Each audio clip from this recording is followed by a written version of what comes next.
بسم الله الرحمن الرحيم. الحمد لله رب العالمين والصلاة والسلام على سيد المرسلين وعلى آلہ وصحبہ اجمعین. اما بعد. کبھی اے نوجوان مسلم تدبر بھی کیا تو نے، کبھی اے نوجوان مسلم تدبر بھی کیا تو نے، وہ کیا گردوں تھا تو جس کا ہے ایک ٹوٹا ہوا تارا. حضرات، علامہ اقبال قوم مسلم کے نوجوانوں، ملت اسلامیہ کے جگر گوشوں کو مخاطب کر کے ان کی بے حسی و بے اعتمادی،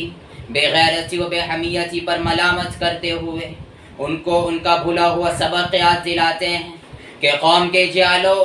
تمہارا تعلق اس قوم سے ہے جو ہمیشہ باعزت رہی، تمہاری نسبت اس ملت سے ہے، اقبال مندی جس کا مقدر ہے، تمہارا رابطہ اس نسل انسانی سے ہے جو ہمیشہ اپنی آب و تاب کے ساتھ زندگی کے اسٹیج پر جلوہ گر رہی. تمہارے لیے آئیڈیل وہ شخصیت ہے، تمہارے لیے نمونہ زندگی اور نمونہ عمل وہ ذات بابرکت ہے جس نے قرآن کی زبانی اعلان کیا تھا وَأَنْتُمُ الْأَعْلَوْنَ إِن كُنتُم مُؤْمِنِينَ، تم ہی سربلند ہو بشرطے کہ تم مومن کامل ہو. جس نے بڑی وضاحت کے ساتھ یہ اعلان کیا تھا الاسلام یعلو ولا یعلا، اسلام غالب ہونے کے لیے آیا ہے، مغلوب نہیں کیا جا سکتا.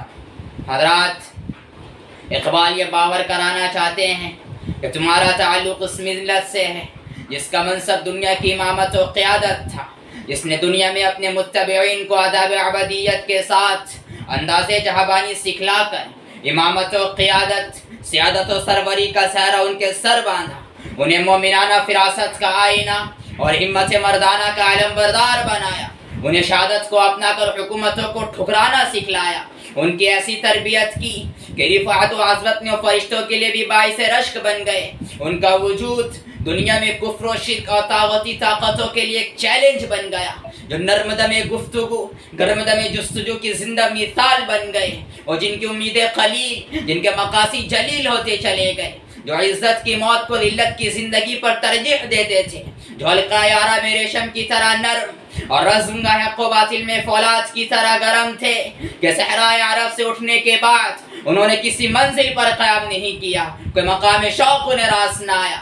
بلکہ دنیا کو کفر و ضلالت، گمراہی اور بے دینی کے قعر مدلت سے نکال کر ہم اسلام میں داخل کرتے رہے. ادیان و ملل کے جور و ستم، ظلم و زیادتی، جبر و تشدد سے نجات دلا کر اسلام کے عدل و مساوات، اخوت و بھائی چارگی و محبت و رافات سے روشناس کراتے رہے، قوموں کو دنیا کی تنگ دامانی سے نکال کر اس کی وسعتوں کی راہ دکھاتے رہے، انسانوں کو انسانوں کی غلامی سے نجات دلا کر دنیا کو امن و عاشری کا گہوارہ بناتے رہے. کبھی ان کے عزم محکم، عمل پہم، جو دن مسلسل کے سامنے رکاوٹوں کے پہاڑ بھی حائل نہیں ہوئے. انہوں نے کسی ایک ملک پر نہیں بلکہ آدھی دنیا سے زیادہ حصے پر اسلام کے پھریرے لہرائے، عدل انصاف کے ماحول قائم کیا، قال اللہ و قال رسول کا ماحول قائم کیا، انسانیت کی جوت جگائی اور مطلق العنان حکمرانوں کی اینٹ سے اینٹ بجا دی، طاغوتی طاقتوں کی ہوا اکھاڑ دی اور انہیں حق و صداقت کے سامنے جھکنے پر مجبور کر دیا، جس کی ترجمانی شاعر مشرق نے الفاظ میں کی ہے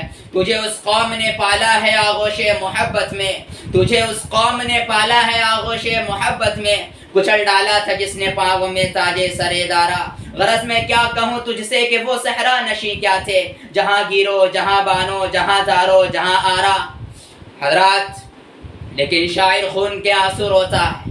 کہ جس کا مقام قیادت اور منصب امامت دوسروں کی تقلید اور نقالی پر فخر کرتا ہے، وہ اپنی شخصیت سے ناواقف، اپنی صلاحیتوں سے بے پرواہ ہو چکا ہے. اس کا چہرہ تر و تازہ اور بارونق، عقل و روشن مگر بصیرت اندھی ہے. بے یقینی یاس و قنوط اس کی زندگی کا حاصل اور محروم اس کی قسمت بن چکی ہے. یہ نوجوان نہیں، انسان کی لاش ہے، وہ اپنی ذات کے منکر ہیں مگر دوسروں پر یقین رکھتے ہیں. اغیار و عجائب ان کے اسلامی خمیر سے دیر و کلیسا کی تعمیر کر رہے ہیں. سخت کشی و جفا کشی کے بجائے سہولت پسندی و تناسانی، لذت طلبی و عیش کش ان کا مسلک بنتی جا رہی ہے، جس کی ترجمانی شاعر نے الفاظ میں کی ہے تجھے آبا سے اپنے کوئی نسبت ہو نہیں سکتی کہ تو گفتار وہ کردار، تو ثابت و سیارہ، گوا دی ہم نے جو اسلاف سے میراث پائی تھی، سریا سے زمین پر آسمان ہم کو دے مارا.